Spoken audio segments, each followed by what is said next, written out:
Been good to have this at halftime. Would have been a good press conference.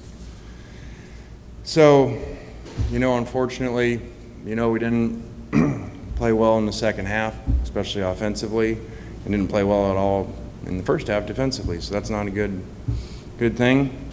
We did win, so we're 4-0, which is, the best that you can be from a record standpoint at this point.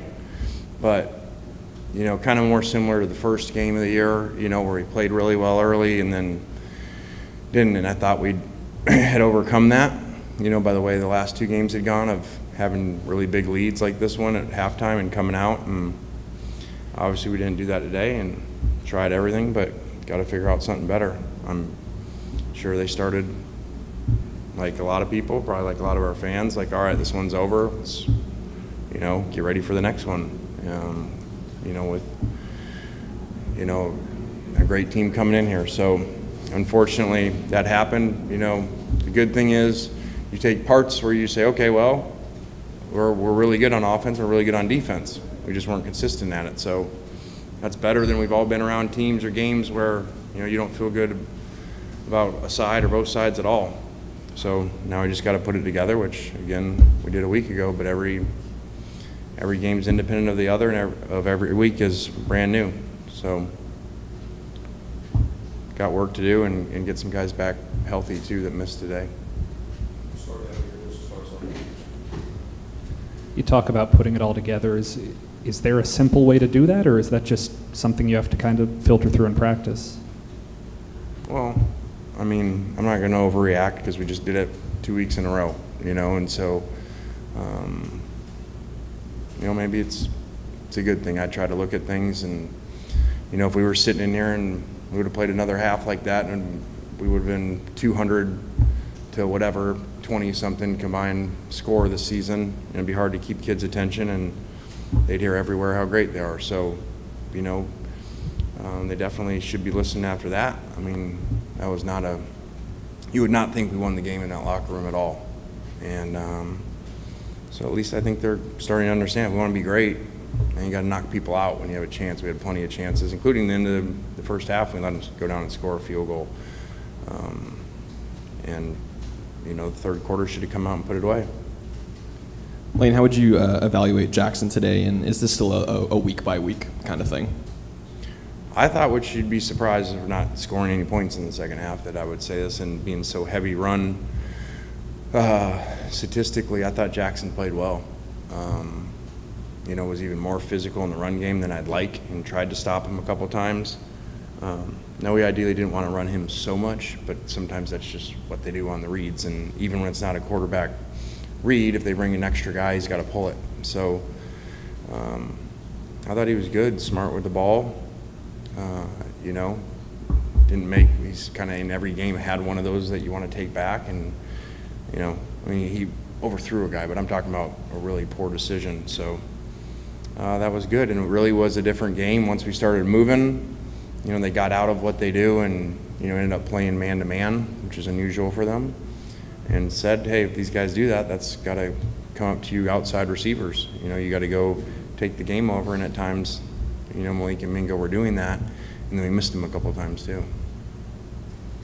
I know Tulsa was presenting a challenge that y'all hadn't had much in terms of passing offense, but just kind of overall, what did you see out of your defense that they even at times struggled with the run and just kind of everything today? Well, I think too, when you build plans to play against the number one passing offense, you're gonna have to get lighter boxes and let people run some, and and then that back that they were running with was really big, and that's hard when you're in light boxes to handle big backs that fall forward. And really, no disrespect, because I think the first quarterback's really elite passing game and everything, but I'd rather him in than when you can't tackle the guy and he's running around. So the other guy ran around and we kept missing him. So,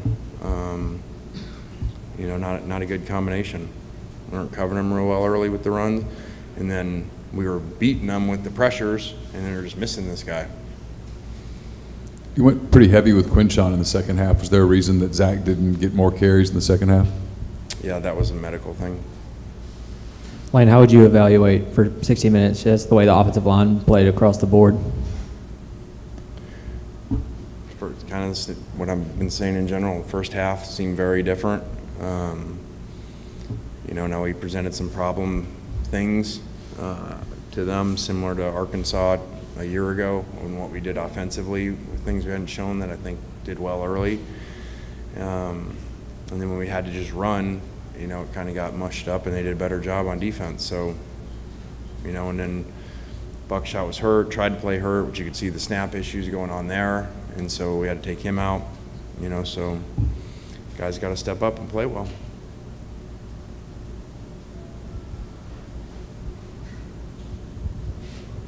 Coach, obviously you made it a issue this week about getting the fans out there. Talk about how well you were excited about the fans out there today. Were you at the game? Yes. Okay. I must have been at a different one. So, you know, is what it is. You know, I didn't think looking around it was very full, and obviously at half, you know, the students left too. So, you know, when you don't score in the second half of the game, I'm not really up here to, you know, try to motivate the fans. But I got to do a better job motivating our players, and we do that and keep this longest win string since 1947 or something. Kyle told me at home. Keep that going, then maybe they'll be here next week. Coach, Judkins had a really dynamite game today, leading in rushing yards. What would you say about his performance against Tulsa?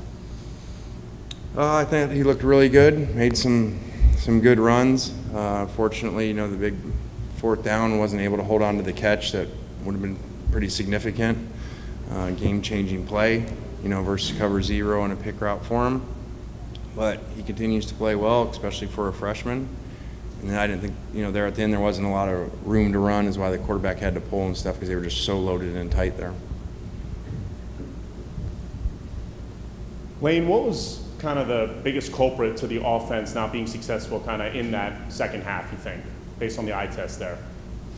Yeah, I like to think I usually have pretty good answers at that. It just felt like, one, we didn't want to take a ton of risk because the game was going our direction, you know, and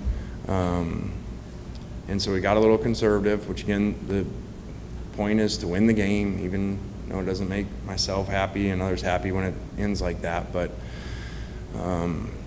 and then we just missed a few things too. You know, we missed a couple times with Malik, you know, just underthrowing him, and overthrew Mingo on another fade. So when they're all up in there and they're playing man, and that's really where we felt our matchups were in our favor with our outside receivers. One time we score on it, another time we hit a fade, and then we missed whatever 3 or 4 of them. Would be a big difference. Coach, are you able to give us an update on J.J. Pegues or Kari Coleman? Yeah, I think they'll both play next week. I think J.J., you know, could have played if we had to this week. It wasn't a disrespect to the opponent. It was just long-term, not, you know, something, it was something he could hurt worse. So, you know, we didn't play him. Coach, this was your biggest test of the season so far. What are you expecting going into conference play next week? You get Kentucky at home. What does today's performance say about how your guys are going to improve for next week? You know, I think it's, I don't like it obviously in the moment, but you guys hear me talk about obstacles away. Like, you realize, okay, you know, it was good. So once we watch it, once we're able to have a lot of good things to show them where we didn't do the right things, you know, I think it'll get their attention, and we'll come out and play better, you know, with that hopefully. So can't pick and choose when you're going to play good, what plays, by what the score is, what stadium you're in, and unfortunately we did that in the second half today. You know, in the first 3 games, there was kind of a plan to get Luke Altmaier some snaps in some capacity. Was that the plan today, and the game went differently? What was kind of the plan going in? Yeah, we have a plan right now with Luke that, you know, just kind of, we've sat down with him and his family and have a plan for him, and, you know, he's our backup quarterback, so we're on the same page. Lane, just those last 3 or 4 stops for the defense in the fourth quarter, what did you see kind of click for them in those drives that maybe wasn't working earlier in the game? We weren't missing the quarterback so much. I mean, we had there's significant fourth down play. We come free on the pick. The quarterback's right there to sack and ends up throwing a touchdown, I think, on the play. So just more consistent with the rush guys and the blitzers getting there and tackling them. Lane, you mentioned that, you know, in the locker room after the game, it didn't seem like with the guys that it seemed like you had won that game. What's kind of your level of concern after, you know, the way that y'all ended it in the second half? Well, like I said, you know, I'll get better over the next 24 hours about it, and you know, I already, you know, this team's done that. Tulsa's done that to a lot of people. You know, you look like there's a lot of times they go into places. Cincinnati, who's number whatever 3 or 4 in the country, you know, a year ago and 1 yard away from winning that game. The Ohio State game's close. You know, these guys have gone on the road, played really good teams, and hung around with them. So this is more normal what they do. You know, it just looked like it wasn't going that way early. Lane, 2 weeks in a row, gotten a targeting call that didn't look like there was any intent. Do you like the way the rule is being enforced, or I mean, is it just that cut and dried? If you hit the head, it's a target.